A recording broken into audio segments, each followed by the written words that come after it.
오늘은 상처가 중하여 낫지 아니함은 이라는 제목으로 함께 하나님의 말씀을 나누겠습니다. 사람은 누구나 상처가 있습니다. 나에게도 상처가 있고 너에게도, 그러니까 당신에게도 상처가 있습니다. 상처와 고통으로 인하여 신음을 하며 아파합니다. 내가 그렇고 우리가 그렇습니다. 예레미야도 상처가 있습니다. 그러나 그의 상처는 낫지 않는 상처였습니다. 심판과 멸망을 선포하는 사역자, 세상이 환영하지 않고 좋아하지 않는 사역자, 때로는 매를 맞고 고문을 당하고 죽음의 위협과 협박을 당하기도 하고, 그래서 그에게 여러 육체적인 상처와 고통이 있었을 겁니다. 그러나 그의 상처는 그런 것보다 더 넓고 깊은 것이었습니다. 유다의 말 무서운 재앙과 재난 앞에서 돌이키지 아니하는 유다의 모습, 그리고 하나님의 거침없으신 진노와 심판으로 인하여 생긴 상처였고, 그렇기 때문에 나을 기미가 전혀 보이지 않았습니다. 예레미야의 모습을 통해서 우리의 모습을 보게 됩니다. 성도가 무엇이며 교회가 무엇인가? 그는 위험을 무릅쓰고 많은 사람들 앞에서 하나님의 심판을 경고하고 선포하였습니다. 가슴을 치며 옷을 찢으며 눈물로 그들 앞에 회개를 촉구하였습니다. 교회는 세상을 향하여 회개하기를 가르쳐야 합니다. 세상이 듣기 싫어하여도, 비록 마음이 아프고 상하여도 그렇게 해야 합니다. 세상이 좋아라 하는 이야기를 해주는 것이 아니며 세상의 명령에 순종하여 그렇게 따라가는 것이 교회가 아닙니다. 때로는 하나님의 준엄하신 말씀으로 세상을 혼내야 하고 세상에 하나님의 무서운 심판을 선포해야 하는 겁니다. 하지만 때로는 그렇게도 할 수 없을 때가 있습니다. 항상 사람들을 향하여, 세상을 향하여 외치는 것만이 사명자의 모습이 아닙니다. 오히려 우리에게 사슬이 묶여져 있는 것도 아닌데도 불구하고 이렇게 어처구니 없이 우리가 방에서만 지내야 하는 오늘날의 형편처럼 아무것도 할 수 없는 것 같고 아무도 없는 것 같을 때가 우리에게도 있습니다. 바로 그때 하나님 앞에 나아가야 합니다. 하나님 앞에 나아가 친밀함의 기도를 드려야 합니다. 기도야말로 하나님의 임재 앞에 나아가는 믿음의 표지이고 흔들리지 말아야 할 우리의 신앙 고백적 사역입니다. 예레미야가 그랬고 오늘 우리가 그렇게 해야 합니다. 지금 우리가 읽은 본문은 예레미야의 고백적 기도에 해당하는 5가지 중에 2번째에 해당이 됩니다. 예레미야가 자기를 1인칭으로 부르면서 나는 이러이러합니다. 내가 이러이러합니다. 자기 내면의 은밀한 곳으로부터 터져나오는 그런 고백적 그런 기도입니다. 자기의 속사정을 완전히 노출한다는 것이 쉬운 게 아닙니다. 감추고 덮고 외면하고 모르는 채 하는 것이 인지상정이라고 할지 모릅니다. 그렇지만 믿음은 우리의 모든 것을 다 아시는 하나님 앞에, 전능하신 하나님 앞에 서는 것입니다. 그분 앞에 엎드려져서 우리의 속내를 드러내는 겁니다. 상처가 있습니다. 낫지 않는 상처가 있습니다. 아픔과 고통을 끌어안고서 주님 앞에 나아가는 겁니다. 아프지 않은 게 아닙니다. 다 나은 것도 아닙니다. 그럼에도 불구하고 주님 앞에 나아가는 겁니다. 예레미야의 기도는 15절에 예레미야가 두려움으로 기도하고 있는 것을 볼 수가 있습니다. 여호와여, 주께서 아시오니 원하건대 주는 나를 기억하시며 돌보시사 나를 박해하는 자에게 보복하시고 주의 오래 참으심으로 말미암아 나로 멸망하지 아니하게 하옵시며 주를 위하여 내가 부끄러움 당하는 줄을 아시옵소서. 그에게 핍박이 있습니다. 고난이 있습니다. 멸망할 것 같습니다. 부끄러움을 당하고 수치를 당합니다. 저주를 받고 쫓김을 당하고 안전한 곳이 하나도 없습니다. 생명을 취하려는 음모, 육체적 고문과 감금으로 인하여 두려움에 쌓여 있습니다. 이런 것을 누가 좋아하고 환영하겠습니까? 기꺼이 받겠습니까? 예레미야도 마찬가지입니다. 하나님, 당신이 나를 이 지경에 몰아넣으셨으니 이제는 벗어나게 해 주옵소서. 주님의 오래 참으심으로 인하여 저를 잡혀 죽게 하는 일이 없게 하여 주옵소서. 여기 보면 주를 위하여 라고 되어 있는데 이것은 주님 때문에 라고 바꾸는 것이 더 감정적 호소를 잘 전달할 것입니다.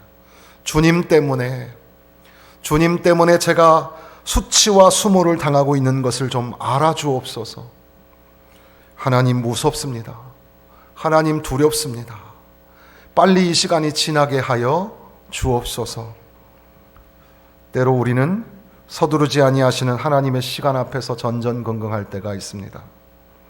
하나님의 맷돌은 천천히 돌아가는데 핍박의 엔진은 너무나 빠르게 움직이니까 우리의 이 강박적인 시간표는 하나님을 향하여서 하나님의 그 여유로운 시간표와 부딪혀서 이제 호소를 하는 겁니다. 하나님 빨리 해주세요. 속히 회복시켜 주세요. 나아가 하나님 대신에 언제 어느 시점에서 이렇게 저렇게 해야 한다고 하나님 앞에 때를 쓰는 겁니다. 예레미야도 두려움을 가지고 하나님 앞에 그렇게 나아갔습니다. 두려움을 넘어서서 외로움도 있었습니다. 16절 17절에 보면 만군의 하나님 여호와시여 나는 주의 이름으로 일컬음을 받는 자라 내가 주의 말씀을 얻어먹었사오니 주의 말씀은 내게 기쁨과 내 마음의 즐거움이오나 내가 기뻐하는 자의 모임 가운데 있지 아니하며 즐거워하지도 아니하고 주의 손에 붙들려 홀로 앉았사오니 이는 주께서 분노로 내게 세우셨음이니이다. 아마도 신명기의 말씀을 발견한 후에 요시야의 개혁 명령을 받들고서 이제 예레미야는 신이 났고 하나님의 말씀을 선포하고 하나님의 말씀을 가르치는 일에 앞장섰을 것입니다. 그러나 그것은 참으로 외로운 길이었고 고독한 길이었습니다. 사랑하는 성도 여러분, 말씀대로 살고 말씀을 선포하며 산다는 것이 쉽지가 않습니다. 당연히 귀하고 중한 일이지만 그것은 참으로 외로운 홀로 서기의 여정입니다. 말씀대로 사는 삶을 누가 알아주기는커녕 비아냥거리고 비웃습니다. 그렇다고 사람들이 좋아하는 이야기, 그런 모습으로 살아갈 수는 없습니다. 그저 묵묵히 우리에게 주어진 삶을 믿음으로 말씀으로 살아야 합니다. 예레미야는 또한 상처가 있었습니다. 그래서 이제 18절 말씀에 보니까 나의 고통이 계속하며 상처가 중하여 낫지 아니함은 어찌 됨이니이까. 하나님, 어찌하여 저의 고통은 그치지 않습니까? 어찌하여 저의 상처는 낫지가 않습니까? 사람들의 죄, 악인의 잔혹함, 평범한 사람들의 이 기막힌 무관심, 이 모든 것이 예레미야에게 상처가 되었습니다. 이렇게 변덕스러운 세상에서 하나님 말씀을 전하고자 하였는데, 하나님의 사랑을 선포하고자 하였는데, 세상은 철저히 하나님을 배신하였고, 하나님의 말씀을 들고선 예레미야에게는 깊은 칼질이고 아물지 않은 상처, 그리고 그 상처 위에 소금을 뿌리는 것과 같았습니다. 게다가 유다 백성들은 도무지 회개할 기미가 보이지 않고 하나님 앞에 돌아갈 태세가 보이지 않습니다. 그것만이 유일한 치료 방법인데 예레미야는 이제 낫지 않는 상처를 가지고 나아가 아프다고 고백을 하는 겁니다. 때로는 하나님 앞에 나아가 기도할 때 아프다고 기도해야 합니다. 아프다고 말하지 않고, 그렇기 때문에 울어도 안 되고 아파해도 안 되고 그렇게 우리는 살아가는지 모릅니다. 존귀하신 하나님, 전능하신 하나님, 바쁘신 하나님, 내 사정 내 형편 다 돌아보시기에 바쁘시지는 않을까? 우리는 우리의 아픔처럼 타인의 아픔도 기억해야 합니다. 우리 권사님들 고관절 수술하고 하면 그거 뭐 남들 다 수술하는 거니까 며칠 고생하면 나중에 암사슴처럼 펄쩍펄쩍 뛰게 될 거라고. 그런데 정작 당한 사람은 그것이 얼마나 아픈지, 다리를 펴고 다리를 구부리는 것이 얼마나 고통스러운지, 남들은 다 쉽게 지나간다고 하는데 정작 당하는 사람은 그 고통이 얼마나 심한지, 그 상처가 얼마나 깊은지. 그래서 때로는 하나님 앞에 나아가서 하나님 나 아파요. 하나님 내가 너무 아픕니다. 그런데 이 상처가 낫지가 않습니다. 우리 육체적으로 당하는 상처뿐 아니라 마음의 상처에 이르기까지. 하나님 언제 이 상처가 낫습니까? 상처로 인하여 고통을 당하는 예레미야는 이제 하나님 앞에 분노로 나가는 것 같이 보입니다. 주께서는 18절 하반절에 주께서는 내게 대하여 물이 말라서 속이는 시내 같으시리이까. 예레미야 2장 여간에 보면 하나님은 생수의 근원이라고 예레미야가 선포했지만 지금 아픈 상처를 토로하면서 하나님을 향하여 하나님 당신은 속이는 시냇물이 아닙니까? 사막지대 가면 물이 흐르는 것처럼 보이는 강바닥이 실제로 강둑에 도달해 보면 말라 있음을 보게 됩니다. 비가 오면 물길이 생기기도 하겠지만 언제 비가 올지 아무도 모르니 야속한 시내, 속임수의 시냇물입니다. 유진 피터슨의 말을 빌리면 아마도 이런 말이 됩니다. 하나님 당신은 저를 속였습니다. 하나님 약속을 하시고도 지키시지 않으셨습니다. 그러니까 나에게 속이는 시내 같은 분이십니다. 아픈 상처, 그것을 아프다고 말하고 있음을 보아야 하고, 상처가 중하여 낫지 않고 있음을 고백하는 것, 그리고 마치 하나님을 향하여 원망하듯 분노하며 그렇게 기도하는 것, 이것이 불신앙의 모습이 아닙니다. 오히려 순수한 신앙 고백적 기도입니다. 우리도 아프다고 기도해야 하고, 왜 고쳐주시지 않냐고, 속상하다고 울며 기도해야 합니다. 이렇게 어려운 국가적 재난의 상황 속에서 우리가 해야 할 것이 뭘까? 이렇게 용기를 내어 예배의 자리에 나오신 분들, 그리고 또 그렇게 나오지 못한 분들, 어느 누구도 탓할 수 없습니다. 그럼에도 불구하고 국가 정부의 신속한 조치와 예방, 그런 방제 대책을 우리가 잘 따라가야 할 것이고, 여러분들도 손도 들어오며 씻고 나가며 씻고 바이러스가 멈추고 사라질 수 있도록 그렇게 우리가 각별히 신경을 써야 할 겁니다. 여러분 중에 한 명이라도 환자가 발생하면 자동으로 교회는 문을 닫을 겁니다. 그러나 그럼에도 불구하고 예배는 참 소중한 겁니다. 절대 예배는 아무렇게나 문을 닫아서는 안 되는 겁니다. 국가가 교회의 문을 닫게 할 수 없고 예배의 문을 닫게 할 수 없는 겁니다. 이 부분이 아주 중요하고 민감한 부분인데 우리 모두는 어디에 어떻게 해야 할지 모르는 가운데에 방황하고 흔들리고 있습니다. 지금이 바로 기도해야 될 때입니다. 하나님 앞에 나아가 무섭고 두렵다고, 그리고 내가 홀로 있는 것 같다고, 아무도 내 얘기를 들어줄 사람이 없고 말할 데도 없다고, 그리고 내 상처가 너무 아프고 낫지 않는 상처라고, 그리고 화가 난다고, 속상하다고 하나님 앞에 기도해야 합니다. 이제 예레미야는 자기 할 말을 다 했습니다. 19절에 여호와께서 이와 같이 말씀하시되, 기도는 내가 할 말만 다 하고 끝나는 게 기도가 아닙니다. 기도는 하나님에 관하여 설명하는 것이 기도가 아닙니다. 전능하신 하나님, 은혜로우신 하나님 앞에 나아가 하나님과 대화를 나누는 겁니다. 하나님, 내가 무섭습니다. 하나님, 내가 외롭습니다. 하나님, 내 상처가 너무 아프고 때로는 속상하고 화가 납니다. 그렇게 하나님 앞에 자기의 속사정을, 그 속내를 드러내고 토로하는 것, 그리고 난 후에 하나님의 음성을 들어야 합니다. 하나님의 말씀을 들어야 합니다. 하나님이 말씀하십니다. 여호와께서 이와 같이 말씀하시되 내가 만일 돌아오면 내가 너를 다시 이끌어 내 앞에 세울 것이며 내가 만일 헛된 것을 버리고 귀한 것을 말한다면 너는 나의 입이 될 것이라. 그들은 내게로 돌아오려니와 너는 그들에게로 돌아가지 말지니라. 돌아오라, 돌아가지 마라. 돌아오라라는 말이 언어 유희가 바로 이 구절 안에 들어 있습니다. 예레미야는 돌아가야 합니다. 그러나 저들에게 돌아가서는 안 되고 하나님께로 돌아가야 합니다. 너의 두려움, 너의 외로움, 너의 낫지 않는 상처, 너의 분노, 그것을 내가 안다. 그러나 거기에 파묻히지 말아라. 거기에 주저앉지 말아라. 일어나라, 벗어나라, 회개하라, 돌아오라.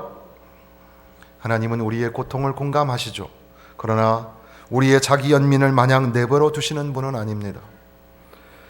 우리는 그저 순전히 두려움과 외로움, 상처와 분노를 하나님 앞에 토로하고 표현하지만 하나님은 우리가 그 아픈 상처에서 나오기를 원하시는 겁니다.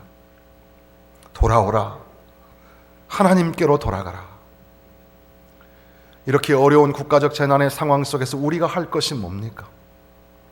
누구의 말을 들어야 하고 어디로 따라가야 합니까? 재앙과 재난의 날에 다윗은 하나님의 날개 그늘 아래 피한다고 고백하였습니다. 우리가 어디로 피할 수 있겠습니까? 이미 이렇게 전염병 확산은 여러 번 수차례 걸쳐서 있었던 일이었고, 그리고 이렇게 엄청난 세계적인 재난이 될 줄 아무도 몰랐습니다. 갑자기 이렇게 우리에게 엄습한 두려움과 공포.